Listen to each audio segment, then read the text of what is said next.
um prazer vê-los mais uma vez. Estamos de volta com o nosso Grandes Ideias, o nosso encontro de toda semana que busca as grandes ideias nos mais diferentes setores e segmentos da comunidade e, de alguma forma, busca compartilhar com você, meu amigo telespectador. Bem, você que tem acompanhado o nosso programa nos últimos dias, bem sabe que nós reservamos um espaço, estamos fazendo uma série para falarmos sobre a prática do coaching, o que é um coach, o que é um coaching, enfim, né? Falar sobre a prática do coaching. E hoje nós temos um convidado bastante especial, porque nós continuamos nesta modalidade, nesta série que nós nos propusemos a fazer. O meu convidado de hoje é o professor e mestre em psicologia pela PUC, o Jamiel de Oliveira Lopes, ou Jamiel Lopes, o nosso convidado de hoje, que nós agradecemos já no comecinho do programa pela sua presença. Eu sei que você é uma pessoa extremamente ocupada, né? Mas eu sei também que você faz a siestazinha depois do almoço e pensa que não seja um pouquinho da sua vida. E ele, então, é o convidado de hoje que vai conversar conosco para falar sobre as suas ideias. Professor, prazer tê-lo conosco. Muito obrigado por ter comparecido. Então, Renato, é um prazer estar aqui e eu quero agradecer pela oportunidade. Eu sou Jamiel Lopes, eu sou psicólogo clínico, atuando há mais de 25 anos, na verdade desde 1991, que eu venho atuando como psicólogo. Tenho um mestrado que eu fiz na PUC, e além também de ter feito psicopedagogia. E tenho um hobby, que é escrever, escrevo bastante e, além disso, sou professor universitário. Eu dou aula já em algumas faculdades, já há alguns anos também, e ultimamente eu dou aula na Policamp, que é uma faculdade bem conhecida em Campinas.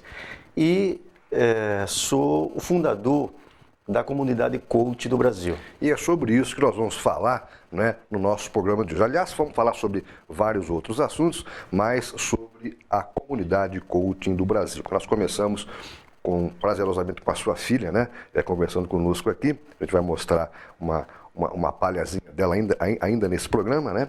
E temos o prazer de conversar com você hoje. Professor, uma pergunta que eu sempre fiz aos nossos convidados anteriores, não é? Diz respeito a exatamente esta afinidade, vamos dizer assim, entre o psicólogo e o coach, né? Como é que você poderia fazer para diferenciar isso para a gente enquanto profissional desta área? Bem, a princípio eu gostaria de falar um pouco como eu conheci o coach. Isso, para nós chegarmos lá, né? Na verdade, assim, como professor, e eu dou aula de psicologia na faculdade há alguns anos, e também leciono para as turmas de administração. E algumas turmas eu falava sobre coaching, mas forma não tinha prática, teórica, né? Não tinha prática. Há 4 anos eu tive, então, a oportunidade de fazer o curso, realmente, de coaching, e também fiz o processo, participei do processo, que são 12 sessões, e me submeti. Realmente a minha vida, a partir daí, deu uma guinada, porque eu vi que o próprio processo dos pacientes aceleraram ou mudaram a partir do momento que eu comecei a trabalhar com o coach com eles. Enquanto psicólogo, o senhor trabalha... Comecei a aplicar alguns princípios do coach. Há, obviamente, uma diferença entre o que é coach e a psicoterapia. Então, fica muito bem claro, e eu coloco isso para os alunos, que a psicoterapia ela trabalha com conteúdos mais profundos, em termos emocionais. Enquanto que o coach ele vai trabalhar especificamente com o alcance de metas, de objetivos, aonde a pessoa ela traça os objetivos de vida e onde ela pretende chegar. E o trabalho do coach é fundamental porque ele vai ajudar exatamente a pessoa ela traçar um ponto de chegada na sua vida e vai levá-la a perceber exatamente quais são os entraves, as dificuldades que ela tem para realmente alcançar esse objetivo, essa meta na sua vida. E a partir daí, ele precisa descobrir quais são as competências necessárias para que ele possa realmente romper as dificuldades e chegar onde ele pretende e automaticamente ele analisar dessas competências o que ele tem, o que seriam os seus pontos fortes, e aquilo que seria, digamos, os pontos que ele precisa desenvolver na sua vida. Automaticamente, a partir do momento que ele sabe quais as competências que ele precisa desenvolver e vai fortalecer aquelas que ele já possui, automaticamente ele precisa de um plano de ação. Ele precisa estabelecer um plano para, a partir deste plano, ele chegar onde ele pretende. Você imagina isso dentro de um processo terapêutico. Por quê? Porque nós trabalhamos com solução de problemas. E as pessoas que procuram ajuda terapêutica, elas também querem trabalhar suas dificuldades pessoais, emocionais. E a gente observa que muitas coisas, a partir desse princípio do coach, ela poderá realmente se resolver até com mais facilidade. O profissional, no seu caso, o psicólogo, usa a prática do coaching no seu trabalho. No processo terapêutico. No processo terapêutico. Exatamente. E o seu paciente, como é que recebe isso? De forma escalonada, separado, por exemplo, o processo terapêutico com o processo coaching? Como é que funciona isso? Quando a pessoa ela me procura, nós fazemos aquela primeira sessão, certo? Onde eu preciso ouvir a queixa daquela pessoa. A partir do momento que eu vejo o que ela está propondo como melhora de vida, eu proponho para ela, certo? Se seria o coach ou se seria realmente um processo terapêutico. Porque até algumas pessoas que têm me procurado, às vezes, para um processo de coach, elas não estão prontas ainda. Por quê? Porque tem algumas questões emocionais que precisam ser trabalhadas primeiro. E até oriento aos alunos que quando acontecer um fato, a pessoa às vezes ela está se auto-sabotando. Por quê? Porque se ela não trabalhar esses aspectos emocionais de forma profunda, os aspectos emocionais, então ela vai ter dificuldade. Então são gargalos que ela precisa vencer. Então algumas vezes eu digo, olha, na avaliação que eu faço, eu vejo que essa pessoa ela precisaria muito mais se submeter a um processo terapêutico primeiro, para depois submeter um processo de coach. Agora, algumas vezes, quando a pessoa traz, olha, o que eu quero, por exemplo, eu estou querendo mudar de emprego, estou insatisfeito com, sei lá, o que eu estou fazendo, uma pessoa está infeliz na sua vida e essa infelicidade é decorrente de um processo de escolha. O coach vai ajudá-la, com certeza. Perfeito. Quer dizer que você alia, então, o trabalho terapêutico e aplica a sua prática do coach. A prática. Então, assim, quando eu trabalho coach, coach. Coach não é terapia. Isso, agora, nós temos batido nessa mesma tecla já aos 4 ou 5 programas anteriores, exatamente nesse sentido, de que uma coisa é uma coisa, outra coisa é outra coisa. Agora, no processo terapêutico, eu uso princípios do coach, entendeu? Ou seja, técnicas, ferramentas que nós usamos no coach, nós usamos essas ferramentas muitas vezes no processo terapêutico e funciona. Como é que você descobriu o coach? Você foi fazer um curso? Você falou sobre isso, né? Como é que funciona isso? Na verdade, eu conheci o meu mentor, professor Juarez. Ele então esteve na faculdade que eu dou aula e ele deu uma palestra sobre coach. Eu conversei com ele, bati um papo com ele. Foi aí, a partir dessa conversa com o Juarez, que eu comecei a me interessar em fazer o curso e, inclusive, me submeter a um processo de coach. E, nesse sentido, a sua atuação enquanto profissional na área de psicologia, ela também sofreu melhoras e, enfim. Aí você passou a aplicar isso em outros campos também, né? Eu me encantei, na verdade, eu me encantei com o coach, porque, Renato, é um processo muito simples. Como eu coloquei para você. Não é complicado como nós pensávamos nos primeiros programas, sim, né? É um negócio simples. A coisa é tão prática que você pode aplicar em qualquer coisa. Vamos pensar o seguinte, olha, eu gostaria de ler este livro. Se eu não determinar isso como meta na minha vida, isso vai ser um sonho. Olha, algum dia eu vou ler esse livro. Algum dia pode ser daqui um mês, daqui um ano, daqui a 10 anos. Agora, quando eu estabeleço um ponto de chegada, ou seja, daqui para o final deste mês de julho, eu estarei lendo esse livro. Eu agora tenho uma meta. Tá, para eu ler este livro, eu vou analisar. O meu ponto de chegada seria ler. Eu preciso perceber a minha realidade. Eu tenho tempo? Como é que está a questão da gestão do meu tempo, dos meus horários? Em que momento? Em que hora eu vou fazer isso? Então, que competências eu preciso? Eu vou citar algumas das competências. Eu preciso ser uma pessoa organizada, certo? Eu preciso ter organização, preciso ter disciplina. E eu começo a listar quais são as competências que eu preciso para cumprir essa meta na minha vida. Aí eu vejo o seguinte, tá, dessas competências necessárias, o que eu domino? O que são os meus pontos fortes? Eu destaco os pontos fortes. O que eu preciso desenvolver? Eu sou uma pessoa que sou desorganizada em relação aos meus horários. Então eu preciso trabalhar isso. Agora, depois que eu trabalho, que é a minha realidade, que é o meu ponto A, é onde eu estou, e automaticamente eu estabeleço um plano de ação. Eu vou agora fazer essa leitura quando eu me acordo, quando eu vou dormir, tal hora. Então eu estabeleço um plano e eu cumpro. Eu estou compondo um ponto simples. Agora imagina com um cara que quer mudar de carreira. Imagina uma pessoa que está com problemas financeiros e ele quer simplesmente ganhar dinheiro. Imagina a pessoa que quer, digamos, emagrecer. Qualquer coisa na vida você aplica, isso é fantástico. Eu fiquei encantado realmente com o coach por causa disso. O coach, então, pelo que nós podemos observar pelo professor Jamiel, ele estabelece metas para a vida. Sim. Basicamente é isso, né? A gente vai falar sobre as possibilidades de se reestruturar ou para emagrecer ou para ganhar dinheiro, enfim, no nosso próximo bloco, porque nós vamos fazer um rápido intervalo de apoio cultural e voltamos na sequência. Não saia daí, Grandes Ideias volta já já.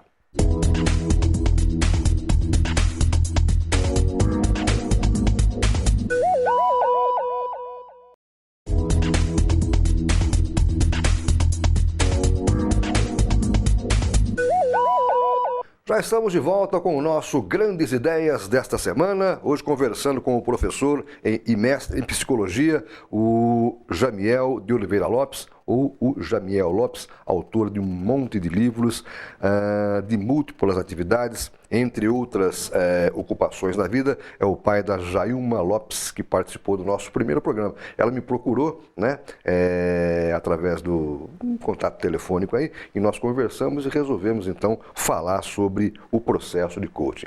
Professor, estou vendo um monte de livro, né, que o senhor trouxe para a gente dar uma olhada aí. Como é que arruma tempo, né, para fazer tudo isso? Mora em Campinas, vem para São João porque tem o Polo Coaching aqui, não é sempre, sim, dá sim. aula em várias faculdades, né? Como é que se controla isso?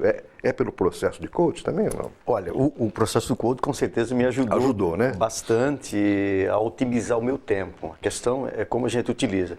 O escrever, Renato, é um hobby. Se você me encontrar por aí, eu viajo muito pelo Brasil, dando palestra. Nós temos na área do coach, também na área da educação, enfim, dou palestra para pais, treinamentos. E se você me encontra no aeroporto, você vai me encontrar com o meu notebook escrevendo. Se você me encontrar numa fila de banco, eu vou estar com um livro na mão lendo. Por quê? Se eu estou no carro, eu estou ao mesmo tempo dirigindo, mas eu estou ouvindo alguma coisa. Foi uma forma que eu encontrei de otimizar o meu tempo. Então, escrever, para mim, é um hobby. O último livro que eu publiquei, esse daqui, tem nada menos que 536 páginas, Psicologia. Então... Por que psicologia pastoral? Desculpe a minha. Esse livro é o seguinte, eu tenho formação também teológica. E aí foi uma solicitação. Me pediram, essa editora aqui me pediu, porque eles não tinham nenhum material nessa área. E aí isso realmente demorou um certo tempo, né? Bastante. Eu escrevi e eu trago a psicologia mostrando exatamente para esse público a importância da psicologia, principalmente das relações humanas, a psicologia voltada para o líder, e eu trabalho muito a parte de aconselhamento, como você aconselhar, os tipos de problemas que se lida, além, obviamente, de tratar aqui do aspecto conceitual, formação da personalidade, etc. Quantos livros escritos? Olha, eu tenho mais de 20, né? Tenho acho que 26, tem alguns que eu não publiquei ainda. Não temos 20 aí, né? Entendeu? Não, aqui tem uns 15 mais ou menos. Então são diversas áreas. Na verdade, eu comecei trabalhando com material para adolescentes, certo? A minha pesquisa de mestrado foi voltada para essa área e eu escrevi algumas coisas. O primeiro livro foi Seu Filho Adolescente e Você, que eu publiquei em 1994. Em 96, eu publiquei o Aprendendo a Lidar com um Adolescente, mais voltado para líderes, colocando inclusive dinâmicas de grupo, etc., né? Em 98, eu publiquei isso aqui, Abrindo o Jogo com o Adolescente. Eu falo sobre namoro, sexualidade, sobre drogas. E esse livro eu lancei na Bienal, em São Paulo, em 1998. Depois, aí comecei a publicar alguma coisa na área, também na área educacional, enfim. Quando foi em 2005, eu sofri um acidente drástico, onde eu fiquei 2 anos realmente parado, entendeu, numa cama. Eu fiz Acidente automobilístico? Automobilístico. Eu fui, inclusive tive a mutilação do fêmur, tive várias fraturas, braço, antebraço, enfim, e tive que fazer 10 cirurgias para a reconstituição do fêmur. Fiquei na época com osteomielite, foi um processo assim muito doloroso. E durante um período eu não sentava na cama, entendeu? Foi onde eu escrevi muito, porque foram 2 anos deitado. E esse braço aqui estava atrofiado, entendeu? Então eu fazia fisioterapia. Então eu escorava a cabeça aqui com almofadas e colocava o teclado aqui do computador no abdômen e assim eu escrevia. E eu escrevi nessa época quase 2.000 páginas, escrevi 12 livros deitado. Alguns projetos surgiram ali. A minha vida, assim, teve uma mudança radical. Houve um tempo para passar limpo a própria vida, né? Nesses 2 anos, né? Então foi assim, eu li bastante, escrevi bastante, entendeu? Assim, o que eu produzi, Renato, em 2 anos da minha vida, eu não seria capaz de produzir em 10 ou 15 anos. Então, naquele período, foi um período assim que realmente eu escrevi muito. E aí, o que acontece? Eu publicava por algumas editoras, Candeia, Agnus, CPAD, e aí essas editoras não comportavam tudo. Eu, na época, tinha uma distribuidora de livros e foi aí que eu transformei a distribuidora numa editora. E alguns livros, por exemplo, isso aqui foi, por exemplo, publicações próprias. Isso aqui já foi publicação própria. Isso aqui já é uma publicação da minha editora. Entendeu? Então, tem vários livros aqui que são publicações da própria editora. Vamos abrir um parênteses. O mercado literário, vamos assim dizer, né? Livros impressos, né? Não sofre um bombardeio, uma concorrência muito grande com a internet, essas coisas mais modernas de hoje, ou não? Sim, só que tem um detalhe, a gente tem que procurar uns nichos, aí o coach ajuda. É exatamente, aí que eu queria chegar. O universo, entendeu? Tem espaço para todo mundo, então não falta. Então hoje você tem que procurar os nichos. Como é que eu trabalho hoje? Se você entrar, por exemplo, no nosso site, www.lopeseditora.com.br, lá está a nossa loja também virtual. Então você vai ver os nossos livros. Hoje nós temos mais de 70 títulos publicados, entendeu? Pela editora. Então, assim, como venda em termos de internet, a gente vende muito pouco. Mas como eu tenho atividades, entendeu, com palestras, então você monta o stand, eu vendo muito stand. Entendeu? Então, livros assim, por quê? Quando a pessoa conhece o autor, então ela compra mais diretamente do autor, entendeu? Então, hoje, eu não sinto dificuldades em termos de vender os livros, assim, nem a questão da concorrência. Tá, eu não vou competir, obviamente, com editoras que elas trabalham, o segmento delas é só editora. No meu caso, não. Então, eu tenho, o nosso grupo, nós temos editora, nós temos um instituto educacional, onde certificamos os cursos que nós oferecemos, e temos a consultoria, onde está hoje a comunidade coach do Brasil. Certo. Existe um projeto, eu acho que é estadual, não, com certeza é estadual, chama-se Viagem Literária. Recentemente passou por Pinhal, onde a gente também apresenta um programa lá, e esse projeto visa estimular alunos, notadamente do primeiro ciclo do ensino, né, e de escolas municipais, no caso, a optarem pela leitura, né, de livros do que pela internet, pelo celular, enfim, essas práticas modernas e atuais, né? Como é que você definiria um trabalho desse, aonde ele pode ajudar o adolescente, enfim, e o adulto de uma forma geral? Eu vejo que nós temos o público, por exemplo, no meu caso, e eu conheço muitas pessoas que preferem ler o livro, entendeu? Para mim, assim, é gostoso você pegar, você folhear. Mas você pega essa geração, por exemplo, a minha geração é uma geração analógica, mas essa geração digital, ele vai preferir realmente o e-book, ele vai preferir ler. Então a gente tem que olhar hoje, para a pós-modernidade, e a gente se adequar a essa realidade. Então hoje, inclusive, a gravação de livros, as pessoas estão optando por ouvir o livro. Então o cara está na academia, ele está caminhando, ele está aqui com fone de ouvido. Faz parte do quê? Dessa geração atual, e a gente tem que se adequar a essa nova realidade. Na sua editora, no seu trabalho enquanto editor, por exemplo, o Abrindo o Jogo com Adolescente também existe na forma de e-book, enfim? O e-book, sim. Existe. Certo. Agora, no caso, esse daqui, ele não é um livro, é o livro eu escrevi, mas ele não é da minha editora. Então, esse aqui é da editora Candeia. Então, hoje, a pessoa vai para a editora e ele adquire o e-book dos livros. Certo? Não tem ainda gravado, pretendo gravar. Isso é uma prática normal, né? Exatamente. E se fosse gravar um livro, o senhor mesmo gravaria? O senhor falaria, colocaria então, eu já pensei nisso, mas assim, eu não sei se, até por uma questão do meu tempo, possivelmente eu colocaria outra pessoa para... Eu vou me aperfeiçoar enquanto locutor, depois eu vou pedir emprego. De repente vai que eu começo. Seja bem-vindo. Eu sou uma pessoa que mudo, né, de atividade, também tenho múltiplas atividades e não dou conta às vezes não, até falei com a Jailma já a esse respeito, né? E de repente, não, quem sabe pega um nicho aí para ser... Legal. Como é que seria o nome desse profissional? O que lê o livro para você ouvir? O contador de histórias? Não, né? Não, seria talvez um leitor mesmo. Eu não vi ainda, que eu não procurei ainda esse profissional, né? Mas hoje já tem editoras que fazem isso aí. Eu não... E essa prática não desqualifica, não é? Não, sabe por quê? Assim, digamos assim, eu sou autor desse livro aqui e esse livro foi publicado pela minha editora. Então, eu tenho, como também eu publico um livro seu, certo? Que existe a forma de você ser o detentor dos direitos ou então você ceder direitos para a editora. Então, imagina que você cedeu os direitos para a editora. Então, eu posso automaticamente vender ele impresso, eu posso vendê-lo em e-book e eu posso vender ele em forma de CD gravado, certo? Então, isso acho que não vai ter nenhuma dificuldade de a gente trabalhar com as três formas. Ok.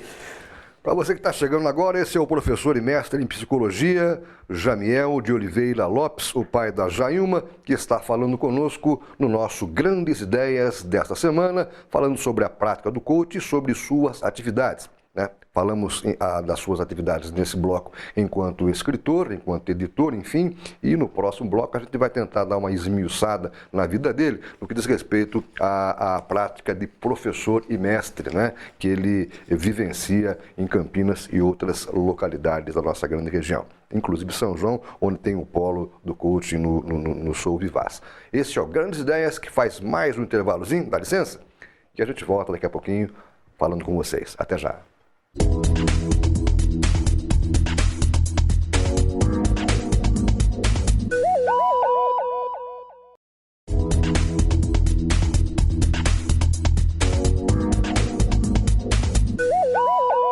Estamos de volta com o nosso Grandes Ideias dessa semana. Olha, se você quiser participar, quiser alguma informação, você pode entrar em contato com a TV Serra Azul. Vou pedir para o Tael colocar aí na nossa tela, né, os nossos contatos, ou escrever por grandesideias@tvserraazul.com, que a gente vai ver o seu e-mail e vai ver a sua ideia, a sua sugestão, enfim, para que você também venha participar, venha expor a sua grande ideia aqui em nosso programa. Meu convidado desta semana é o professor e mestre em psicologia, o Jamiel de Oliveira Lopes, não é? Ele é o fundador da comunidade Coaching do Brasil. Vamos falar sobre isso também no finalzinho do nosso programa. Nós estamos chegando, professor, no nosso último bloco. No bloco anterior, nós falamos sobre as suas atividades literárias, né? Eu me esqueci, passou. Quais são os temas, né? Eu perguntei de psicologia pastoral, tem alguma coisa para adolescente, e os outros temas aos quais o senhor se dedica? Na verdade, assim, eu trabalho assim com livros didáticos, certo? Assim, a parte de orientação para professores, onde eu dou treinamentos, aí eu tenho didática, prática de ensino, eu tenho alguns livros voltados para orientação para pais, relacionado à questão de educação, filhos, relacionamentos. Tenho livros voltados para autoajuda, aí eu tenho, como esse livro aqui, Chaves para o Sucesso, certo? Então, assim, são os passos necessários para o sucesso. Esse daqui... O Segredo da Águia Dourada. É o livro que eu mais vendi até hoje, entendeu? eu digo pela minha editora, né? Porque tem outros livros também que já têm vendido bastante. Por exemplo, eu tomei conhecimento agora, esse livro, o Psicologia, que eu lancei agora, o mais recente, ele está esgotando já, tem 2 meses foi lançado, a primeira edição dele, e eu fiquei feliz por conta disso. Sim, sem dúvida. Certo? Mas esse livro aqui tem uma história muito importante, O Segredo da Águia Dourada. Por quê? Neste livro, ele surgiu a partir de uma reflexão que eu fiz quando eu estava me recuperando do acidente. Teve um começo muito difícil, eu estava no estado de convalescência, saí de um coma, e então eu comecei a entrar em depressão, porque eu não aceitava aquela realidade. E numa madrugada, eu acordei, eu cheguei de uma morfina para dor, tinha o Lizarov, aquela gaiola, entendeu? Aqui, que usei 2 anos aquele Lizarov, e acordei e fiz 2 perguntas que mudaram a minha história. Pergunta número 1, se eu tiver de viver o resto da minha vida em cima de uma cama? E aquilo me deu assim, me assustou, porque era uma possibilidade. Sem dúvida. E aí automaticamente eu respondi, se for desta forma, eu quero ser útil, mesmo estando em cima de uma cama. Segunda coisa que me veio foi assim, o que eu diria para um paciente meu se estivesse no estágio que eu estou? E me veio 7 passos para se superar um processo de crise. No dia seguinte, isso foi na madrugada, eu então tomei uma decisão diferente. Pedi a esposa para ela pegar e colocar a mesa, o computador, a extensão do telefone, e eu voltei a viver a partir dali. Montei meu escritório, consultório, eu atendi os pacientes ali à beira da cama, entendeu? Eu brincava, dizia que é diferente, né? O terapeuta fica deitado no divã e o paciente fica sentado na poltrona. Mas recomecei minha vida a partir dali. E por que o segredo da Águia Dourada? E aí vem o seguinte, eu peguei os 7 passos e comecei a pensar, poxa, eu poderia escrever, e eu tinha lido já algumas vezes, eu sempre usei na faculdade tanto o livro quanto o filme, Quem Mexeu no Meu Queijo. E eu disse, poxa, uma coisa tão simples, aparentemente tão boba, mas com lições tão profundas. E me veio a ideia de escrever uma fábula. Foi aí que eu comecei a pensar numa história. Eu criei a história de uma águia, a Águia Dourada, uma águia que entra em crise quando completa 40 anos. E aí ela olha para a plumagem, ela percebe que não tem mesmo brilho, mesmo fulgor, olha para as garras e vê que não tem a mesma capacidade de apreensão, ela entra em crise. E é uma crise existencial que era o que eu estava vivendo. E ela recebe a visita de uma amiga de infância, a Raíssa, e a Raíssa, então, tenta animá-la. Serena, lembra quando a gente brincava, quando éramos crianças? Mas nada disso era suficiente. Nem mesmo, assim, a vista privilegiada que ela tinha do ninho, onde ali estava um alto penhasco, e nem mesmo os filhotes, que era a coisa que ela mais amava. Era como se o mundo tivesse ficado em preto e branco. E ela chega no final feliz? Aí ela chega, então, diz o seguinte, ela vai e a Raíssa diz, olha, uma prima minha de 3º grau sofreu algo semelhante, então ela pede para ela procurou um sábio chamado Paul. E o sábio fala para ela que ela tem que encontrar 7 chaves de ouro, que foram aqueles 7 passos. E ela tem que ir até um santuário no Alasca, onde nesse santuário ela vai encontrar a resposta que ela precisa.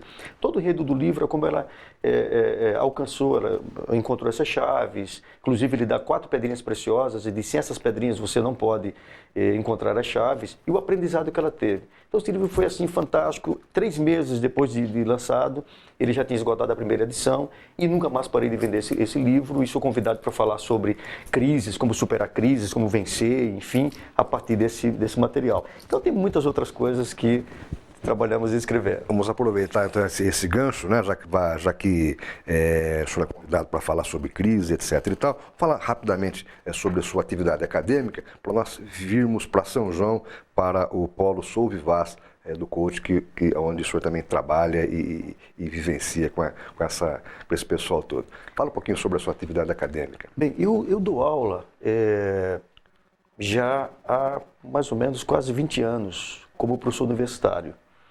E então, assim, eu gosto muito da sala de aula, mas além de dar aula na universidade, eu viajo também, como eu coloquei, sou muito convidado para dar palestras e além das palestras que promovemos. E os cursos, então eu dou curso de coach, certo? Como também oratória, Então, nós temos os níveis de cursos do coach, como o Base Coach, e nós temos o nível, o Profissional Coach, e temos o Mentor Coach, onde treinamos pessoas para elas se tornarem também palestrantes. Então, esse é o nosso alvo, nosso objetivo. Em São João, como é que funciona a comunidade aqui, o polo daqui? Aqui nós temos as aulas na Sovivais. Nós temos um método até um pouquinho diferente do que aplicamos no restante do Brasil. Até por uma questão de distância, nós realizamos finais de semana, certo? Da sexta até o domingo, o curso. Aqui em São João, nós temos dado curso assim com 12 semanas, são 12 aulas. Então hoje nós temos as mentores, a Jailma, nós temos a Ellen, que também dão aula, certo? E a gente viaja, temos, por exemplo, BH, Brasília, Goiânia, enfim, a gente viaja pelo Brasil realizando esse trabalho, somente a parte do trabalho do coach. Tá, se eu me interessar, quem que está nos vendo nesse momento, se interessar por essa prática e por essa ideia, como é que deve fazer? Olha, a gente tem o nosso site da comunidade, temos inclusive no Facebook também, então nós temos www.comunidadecoachdobrasil.com.br. Aí nós temos os nossos telefones, WhatsApp, que nós colocamos à disposição das pessoas. Aqui em São João, procurar a Sovivais, porque aqui está o nosso polo. Temos um polo também em Campinas, onde temos os escritórios, e temos também a nossa sala, onde realizamos cursos também em Campinas, certo? E no restante do Brasil, pessoas que sejam alcançadas e queiram, por exemplo, nos convidar ou nos levar, geralmente a gente faz no hotel, entendeu? Um local bem confortável, onde podemos receber o nosso público. Tem um diferencial que eu gostaria de destacar, Renato, assim, procuramos trabalhar com números pequenos, entendeu? Assim, geralmente eu trabalho com números de 15, no máximo 20 pessoas, mas o ideal é um grupo de 10 pessoas. Por quê? Porque nós prismamos realmente pela formação. E eu não acredito que alguém se forme apenas ouvindo ou vendo. Eu acredito nas pessoas que realmente elas praticam. E quando, por exemplo, eu vou trabalhar uma determinada ferramenta do coaching, eu ensino a usar a ferramenta, mas a pessoa tem que aplicar primeiro em si mesma. E depois ela aplicar essa ferramenta no outro. Por exemplo, no nível 2, quando eu trabalho com uma base assim, muito sólida, entendeu? Porque trabalhamos com a neurociência, trabalhamos com a neuropsicologia, a psicologia positiva, trabalhamos com a PNL e com a hipnose. Então, é algo assim profundo. E para isso, a pessoa precisa vivenciar, certo? E depois que ela faz o curso, ela é acompanhada, entendeu? Se ela vai atuar, se ela pretende atuar, ela é acompanhada, ela é supervisionada, ela recebe os feedbacks, entendeu? Porque essa pessoa não é largada, não é deixada. E depois, assim, é óbvio que um curso é muito pouco tempo para você trabalhar todas aquelas ferramentas. E a prática virá realmente com a vivência dela, a aplicação desse material. Bacana. Eu vou fazer uma sugestão, já que o senhor falou em hotel, tem um hotel de um conhecido aqui em São João, chama-se Pousada do Bosque. Eu queria, em nome desse meu conhecido, convidá-lo para nos visitar, né? E eventualmente levar o pessoal da sua comunidade para lá. Pois estamos chegando ao final do nosso programa. Nós poderíamos conversar aqui mais uma semana talvez e o assunto com certeza não se esgotaria. Esqueci alguma coisa que seja assim suficientemente forte para que eu não pudesse esquecer? Aí eu gostaria que o senhor ficasse com as considerações finais, por gentileza. Ok. Então, as pessoas interessadas, temos inclusive novas turmas que estão surgindo. Procura a Sovivais, a Jailma, a Ellen. Eu vou pedir também para a produção colocar esses contatos todos na tela aí, mais uma vez. Inclusive na nossa comunidade, sites nossos, para conhecer o nosso trabalho. Bacana. Quero agradecer, Renato, pela oportunidade mais uma vez. Entendeu? E eu fico feliz por estar aqui compartilhando, porque quando a gente conhece algo bom, é fundamental você passar adiante. Eu chamo isso nos meus cursos de a corrente do bem. Corrente do bem e sempre com uma grande ideia para fortalecer ainda mais esta corrente do bem. É isso, professor? Sim. Esse foi o professor e mestre em psicologia, Jamiel de Oliveira Lopes, fundador da comunidade Coach do Brasil, professor, escritor, editor, homem multimídia, né, de muitas facetas, que levou para você as suas grandes ideias presentemente nesta edição do nosso Grandes Ideias, que volta de forma inédita na próxima semana. Grande abraço, até a próxima.